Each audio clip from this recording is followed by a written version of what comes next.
Hayırlı olsun.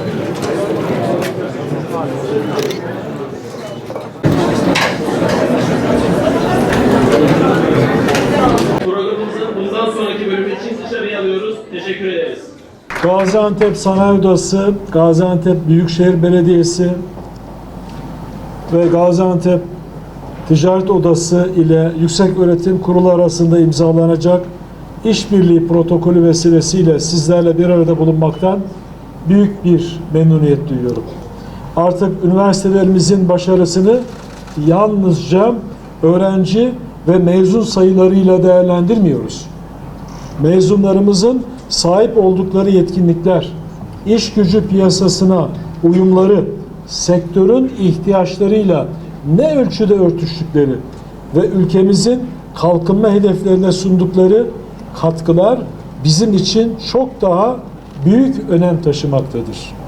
Bu yaklaşımın en önemli boyutlarından biri de yüksek öğretim ile sektör arasındaki ilişkinin yeniden düşünülmesi ve kurgulanmasıdır.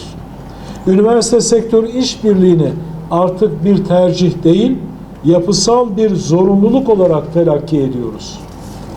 Çünkü eğitim sistemi ile iş gücü piyasası arasındaki bağ zayıfladığında bir tarafta mezunlar iş bulmakta zorlanırken diğer tarafta sektörler ihtiyaç duydukları nitelikli insan kaynağına maalesef ulaşamamaktadırlar. Küresel ölçekte de beceri uyumsuzluğu olarak tanımlanan bu sorun günümüz ekonomilerinin en önemli meselelerinden biri haline gelmiştir. Dolayısıyla temel hedefimiz yüksek öğretim sistemimizin yetiştirdiği insan kaynağı ile sektörlerin ihtiyaç duyduğu beceriler arasında güçlü ve sürdürülebilir bir uyum tesis etmektir. Son yıllarda hayata geçirdiğimiz politikalarda tam da bu hedef doğrultusunda şekillenmektedir. Çok kıymetli misafirler, bu yaklaşımın önemli araçlarından biri kontenjan politikalarının yeniden ele alınmasıdır. Son 25 yılda Sayın Cumhurbaşkanımız Recep Tayyip Erdoğan'ın liderliğinde yüksek öğretim altyapısına fevkalade dünya çapında büyük yatırımlar yapılmıştır. Bu sayede bugün 208 yüksek öğretim kurumuna yaklaşık 187 bin akademisyene ve 7 milyona yakın üniversite öğrencisine sahip güçlü bir sistem ortaya çıkmıştır. Yüksek öğretime erişim konusunda önemli bir mesafe kat etmiş bulunmaktayız. Bu nedenle artık odağımız nicelikten çok niteliğe yönelmiştir. Yüksek Öğretim Kurulu olarak kontenjan planlaması da veri temelli, rasyonel ve sektör ihtiyaçlarını dikkate alan bir anlayışla yürütülmektedir. Bu çerçevede mezunlarının istihdam oranı düşük olan, sektör karşılığı zayıflayan veya işlevini büyük ölçüde yitirmiş programları kapsamlı bir şekilde gözden geçiriyoruz. Bu süreçte bazı programların kontenjanlarını azaltıyor, bazılarını dönüştürüyor, gerekli durumlarda ise tamamen bir kısım programları tasfiye ediyoruz. Diğer taraftan yapay zeka, dijital teknolojiler, ileri üretim sistemleri, yeşil dönüşüm, enerji, tarım teknolojileri ve sağlık gibi stratejik alanlarda yeni programları güçlü şekilde destekliyoruz. Burada amacımız yüksek öğretim sistemini daraltmak değil, geleceğin ihtiyaçlarına göre yeniden yapılandırmak ve ülkemizin kalkınma hedefleriyle daha uyumlu hale getirmektir. Çok değerli misafirler, bu dönüşümün sahadaki en güçlü örneklerinden biri organize sanayi bölgeleri, meslek yüksekokulları, kısa adıyla OSB-NYO modelidir.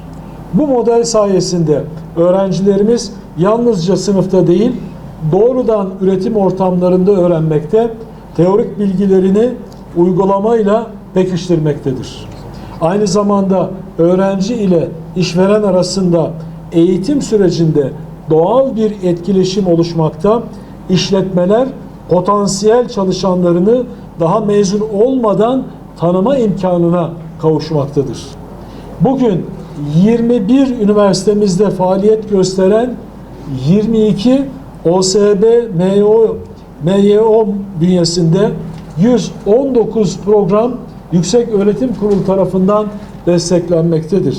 Mezunların istihdam oranlarının dikkatinizi çekerim.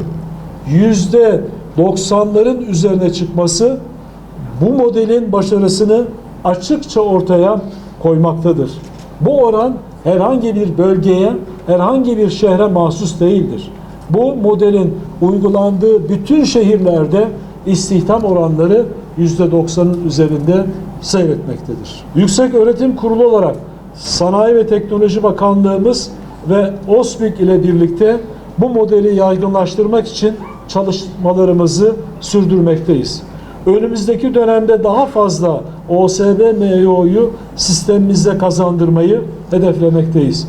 Bu noktada Gaziantep ve bölgedeki sanayicilerimizin desteğinin büyük bir önem taşıdığını bilhassa vurgulamak isterim. Stratejik dönüşümümüzün bir diğer önemli ayağı ise iş yeri temelli uygulamalı eğitim modelidir. Uzun yıllar uygulanan klasik staj anlayışının öğrencilerimizin mesleki gelişimine ve sektör beklentilerine yeteri kadar cevap vermediğini fevkalade iyi biliyoruz. Bu nedenle stajı kısa süreli ve sınırlı bir uygulama olmaktan çıkararak eğitim sürecinin ayrılmaz bir parçası haline getiriyoruz. Meslek yüksek okullarında 3+1 ve 2+2, lisans programlarında ise 7+1 ve 6+2 modelleriyle öğrencilerimizin bir veya iki dönemlerini doğrudan iş hayatının içinde geçirmelerini hedeflemekteyiz.